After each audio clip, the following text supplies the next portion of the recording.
नमस्कार। Astro sky channel में आप सबका स्वागत है। योगों की बात चल रही है कुंडली में, और कुंडली में, जन्म कुंडली में जब अशुभ योग होते हैं उसका क्या प्रभाव होता है ये मैंने बताया। अब आज मैं बता रही हूँ आप तात्कालिक अशुभ योग कैसे होते हैं। जैसे आपकी जन्म कुंडली में कोई भी अशुभ योग नहीं है और कोई भी ग्रह अस्त का भी नहीं है, कोई ग्रह नीच भी नहीं है,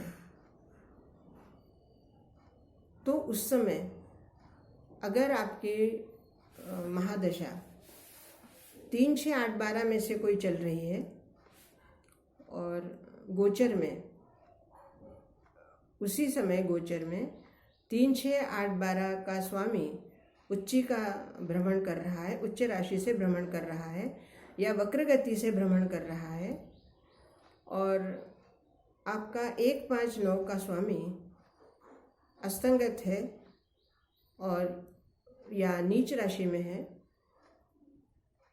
अर्थात गोचर में, तो ऐसे में आपकी कुंडली में कुछ भी अशुभ ग्रह योग ना होते हुए भी आपको तात्कालिक अशुभ योग का सामना करना पड़ता है। और जिस स्थान से वो आपके 3, 6, 8, 12 के स्वामी जिस स्थान से भ्रमण कर रहे हैं उच्च राशि में, उस स्थान का आपको नुकसान होता है, उस स्थान का अशुभ फल आपको मिलता है। तात्कालिक अशुभ ग्रह योग जब बनते हैं तब जब जन्म कुंडली है उसमें तो कोई दिखाई नहीं देता कि भई आपके कुंडली में कोई ऐसा अशुभ योग है, लेकिन तात्कालिक गोचर ग्रह भ्रमण की वजह से जब आपको इस तरह से अशुभ योग का सामना करना पड़ता है तब आपको उसका उपाय भी तात्कालिक उपाय करना होता है, तभी आपके इस अशुभ योग से आप बच सकते हैं, अर्थात इसके अशुभ फल आपको नहीं मिलेंगे। उस समय 3, 6, 8, 12 के स्वामी का जो दान होता है, उस स्वामी के लिए जिस वस्तुओं का दान बताया गया है वो दान आप कर सकते हैं उस वस्तु का, और उस वस्तु के ही निमित्त आप किसी गरीब को खाना खिला सकते हैं, या किसी गरीब के घर में जो कि वास्तव में गरीब है उसके घर में आप उस ग्रह के अनुकूल जो भी अनाज होगा वो अनाज आप दे सकते हैं।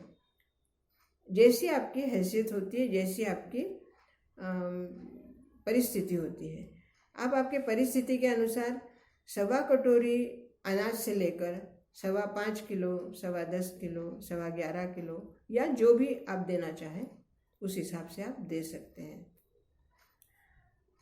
दूसरा, उस ग्रह के जो देवता हैं, अर्थात जैसे जिस ग्रह की आपको नीच राशि में आपके ग्रह चल रहे हैं 3, 6, 8, 12 में से, और वही ग्रह आपके अपनी कुंडली में अच्छे हैं अर्थात नीच नहीं है, तो ऐसे में क्या करें?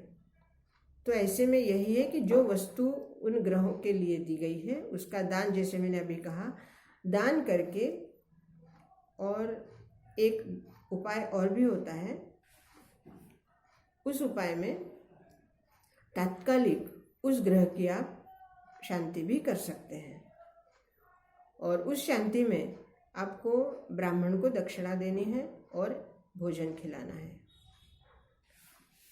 दूसरा, ऐसे में आपके लग्न स्थान का ग्रह अर्थात 1, 5, 9 के ग्रह आपके अस्तंगत जा रहे हैं और आपके लिए वो कमज़ोर हैं, तो ऐसे में अपने यूनिट के ग्रह जो आपके अपने ग्रह हैं उनका जप कर सकते हैं, उनके लिए अलग से पूजा रख सकते हैं, या उनका व्रत भी कर सकते हैं, उनका मंत्र जाप कर सकते हैं।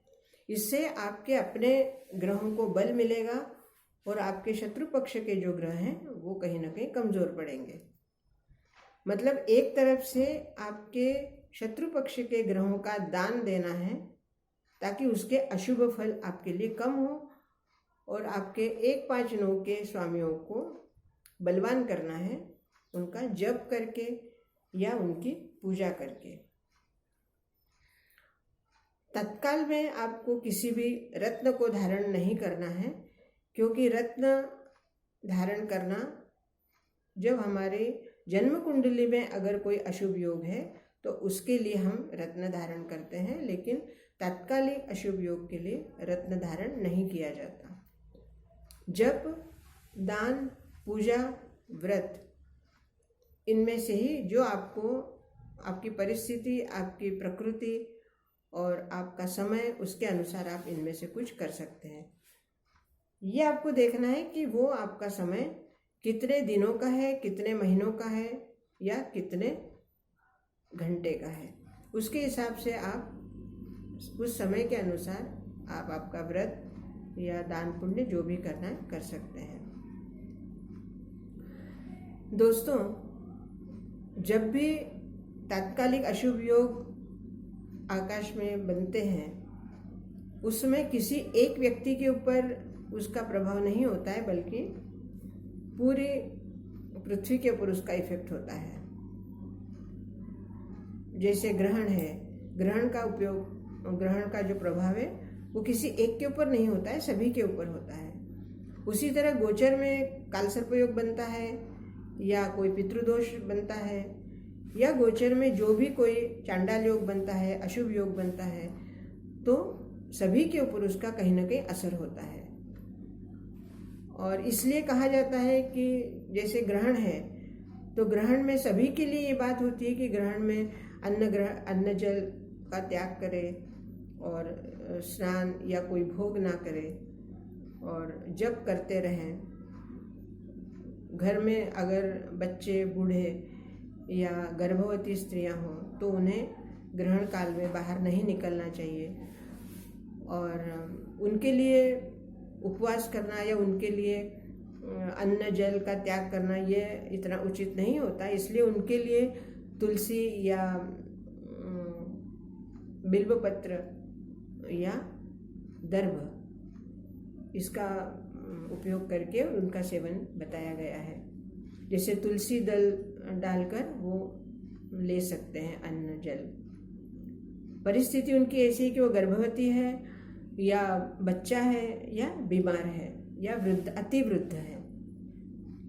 तो इन तात्कालिक, इस तरह से जो भी तात्कालिक अशुभ योग निर्माण होते हैं उनके लिए तात्कालिक ही सावधानियां लेनी होती है। लेकिन अगर शनि के साथ तात्कालिक योग में भी अगर शनि ग्रह से तात्कालिक अशुभ योग बना है तो शनि का भ्रमण तो इतने जल्दी पूर्ण होता नहीं है। तो ऐसे में आपके लिए आपके 3, 6, 8, 12 के स्वामी और उनमें से अगर कोई शनि है तो आपको थोड़ा रत्न धारण करना पड़ सकता है, वो भी किसी ज्योतिषी की सलाह लेकर। अपने मन से कोई भी रत्न धारण ना करें। तो इस तरह से तात्कालिक अशुभ योग आपके जीवन को कुछ देर के लिए भ्रमित कर सकते हैं या आपको कष्ट देके जा सकते हैं। मान लो ऐसा योग अगर अष्टम स्थान से भ्रमण हो रहा है तो ऐसे में अपघात होने की संभावना ज़्यादा होती है। षष्ठ स्थान से गुजर रहा है, षष्ठ स्थान से भ्रमण हो रहा है, तो अचानक आपको किसी भी तरह का इन्फेक्शन हो सकता है और इन्फेक्शन से आप बीमार पड़ सकते हैं। व्यय स्थान से अगर भ्रमण हो रहा है तो आपका धन व्यय हो जाएगा या चुरा लिया जाएगा या कहीं आपका धन गिर जाएगा जो आपको पता ही नहीं चलेगा। और अगर तीसरे स्थान से भ्रमण हो रहा है तो आपका जो पराक्रम है वो व्यर्थ जाएगा। आप कितना भी कष्ट करें, कितना भी आप पराक्रम करें और कितनी भी आप कोशिश कर लें, लेकिन वो आपका काम नहीं होगा। इस तरह से अशुभ योग के तात्कालिक लक्षण आपको देखने को मिल जाएंगे। और मिलते हैं। दोस्तों, तात्कालिक अशुभ फल के लिए या तात्कालिक अशुभ योग के लिए बहुत डरने की ज़रूरत नहीं है, लेकिन सावधान रहने की आवश्यकता होती है। इस तरह से ये योग हमारे कुंडली में बनते हैं और हमें उसका अनुभव आता है। मेरी कही बात आपको कैसी लग रही है और आपके कमेंट्स अवश्य करिए, लिखिए। मेरे चैनल को सब्सक्राइब कीजिए, लाइक कीजिए, शेयर कीजिए अगर आपको उचित लगता है तो। और कोई प्रश्न हो तो आप ईमेल में अवश्य लिखिए। बहुत बहुत धन्यवाद।